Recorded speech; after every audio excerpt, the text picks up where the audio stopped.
बात करेंगे किसके बारे में बात करेंगे। हम बताए हैं जानकारी कहाँ कहाँ से मिला है। ऑन करो तो ठीक है।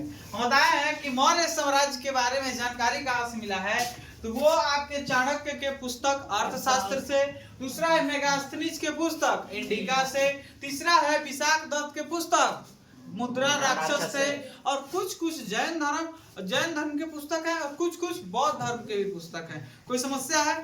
चलिए ध्यान दीजिए। आगे आपको हम बताते हैं मौर्य वंश के बारे में। तो मौर्य वंश कहाँ से जानकारी मिलता है पता हो गया। मौर्य वंश के संस्थापक के रूप में हम किसे जानते हैं? पहला शासक तो चंद्रगुप्त मौर्य को। और चंद्रगुप्त मौर्य को अच्छे से समझना है, जितना अच्छे से आप समझ सकते हैं उतना अच्छे से समझना है। एक कहावत है ना, इन आंखों से जितना देखा जा सकता था हमने उतना देखा, फिर भी कितना देखा जा सकता, फिर भी इन दो आंखों से कितना देखा जा सकता था। आंखों में रिमोट डाउन कर इधर नहीं सर, पहले यहाँ पे ऑन कर दी। क्लियर है? ध्यान से समझिएगा। चंद्रगुप्त मौर्य ये सिकंदर के आक्रमण के बाद महापद्मनंद की हत्या कर धनानंद की हत्या कर किस वंश की स्थापना करते हैं? मौर्य वंश की स्थापना करते हैं। और इनके बारे में विशेष जानकारी हम आपकी किताब से देखेंगे। यहाँ पे देखिए इनके बारे में क्या लिखा हुआ है। चंद्रगुप्त मौर्य भारत में मौर्य वंश के संस्थापक थे। ये बात हम कितना बार बता चुके हैं? एक बार कितना बार बताए हैं? 3 बार बताए। जब से क्लास स्टार्ट हुआ तब से सोच बता रहे हैं कि अभी मौर्य वंश आएगा, अच्छे से पढ़ना है। संस्थापक चंद्रगुप्त मौर्य है। चलिए, मौर्य वंश की स्थापना चंद्रगुप्त मौर्य ने नंद वंश का विनाश करके किया था, ये भी हम बता दिए हैं। यूनानी शासक सेल्यूकस निकेटर को चंद्रगुप्त मौर्य ने हरा दिया था और सेल्यूकस ने संधि कर अपनी पुत्री हेलेना का विवाह कर दिया था, ये भी बात हम बताए ना।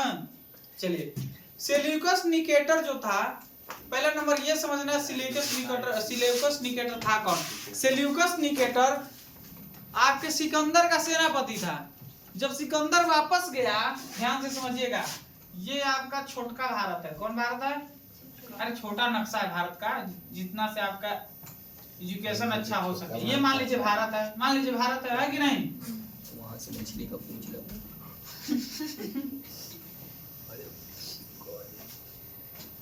अब सही है। चलिए, ये पाकिस्तान, ये अफगानिस्तान, यहाँ पे इसका राजधानी है। इधर वाला क्षेत्र तक किसका कब्जा हो गया था? सिकंदर का। लेकिन जब सिकंदर वापस लौट के गया तो इधर वाला क्षेत्र का हेड बना दिया सेल्यूकस निकेटर को। किसको बना दिया? सेल्यूकस निकेटर को। और इधर का शासक तब तक कौन बन गया था? अरे बोलिए, चंद्रगुप्त मौर्य बन गया था। ध्यान से समझना है। यहाँ पे कह रहा है कि जो चंद्रगुप्त मौर्य था, इसने किसको हरा दिया? सेल्यूकस निकेटर को युद्ध में हरा दिया। और इन सभी क्षेत्रों पर किसका कब्जा हो गया? चंद्रगुप्त मौर्य का। तब इसके पास ऑप्शन था, या तो हार स्वीकार करें, और नहीं तो एक सुंदर इनकी बेटी थी, उसका नाम था हेलेना। क्या नाम है? हेलेना का विवाह किससे करा दें? चंद्रगुप्त मौर्य से। हालांकि ये चंद्रगुप्त मौर्य के तरफ से प्रस्ताव था, या तो हार स्वीकार कीजिए, मेरा गुलाम बन के रहिए, मेरे अंडर में काम कीजिए, नहीं तो अपनी बेटी से मेरा विवाह करा दीजिए। हालांकि इनकी चंद्रगुप्त मौर्य की एक और पत्नी है, उसका नाम है दूरधरा। क्या नाम है? दूरधरा। इसके बारे में भी हम लोग चर्चा करेंगे, अगले जो आएंगे शासन से संबंधित है। हेलेना से इनका क्या हो जाता है? विवाह हो जाता है। और बदले में क्या चीज में? पाकिस्तान, अफगानिस्तान और कुछ ईरान के भी क्षेत्र दहेज में मिल जाता है। किसको? चंद्रगुप्त मौर्य को। हेलेना से विवाह हो जाता है किसका? चंद्रगुप्त मौर्य का। और दहेज में क्या मिल जाता है? पाकिस्तान, अफगानिस्तान और ईरान का भी क्षेत्र। इसीलिए कभी कभी आप लोग वायरल सुने होंगे कि एक बिहारी को, ये मगध का राजा ना था, एक बिहारी को पाकिस्तान, अफगानिस्तान कभी दहेज में मिला था। ये छोटी मोटी बात थोड़ी हुई। चलिए ध्यान दीजिए। यहाँ पे एक और चीज समझना है कि किनके साथ हेलेना के साथ दहेज में एक बहुत प्रसिद्ध व्यक्ति आए हुए हैं और उन्हीं का नाम है मेगास्थनीज। क्या नाम है? मेगास्थनीज नाम है।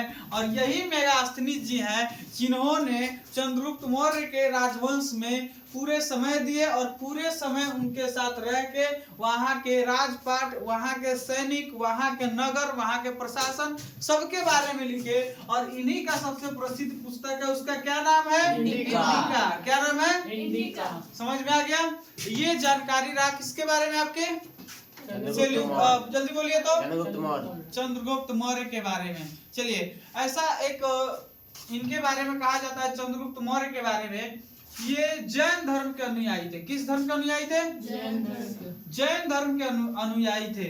इनकी मृत्यु, जैन धर्म के बारे में हम बताए थे हल्का सा कि ये जब इनको मृत्यु की प्राप्ति करनी होती है तो ये समाधि लेते हैं। क्या लेते हैं? और उस विधि को क्या बोलते हैं? समाधि वाला संलेखन विधि। क्या बोलते हैं? संलेखन विधि।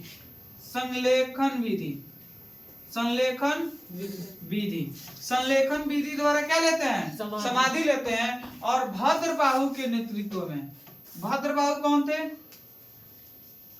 भद्रबाहु के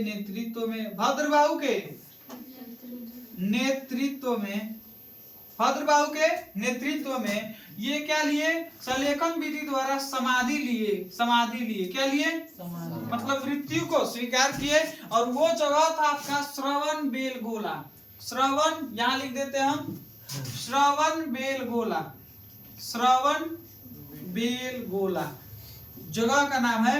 और ये किस राज्य में है? तो कर्नाटक में। कहाँ है? कर्नाटक में है। सभी लोग ध्यान दीजिएगा, हमने जो चीजें बताया है, कोई बात नहीं है। चलिए ध्यान दीजिए, ये समझ में आ गया? अगर आपको समझ में नहीं आया तो एक बार और शुरू से वीडियो देखिएगा, कोई दिक्कत? चलिए।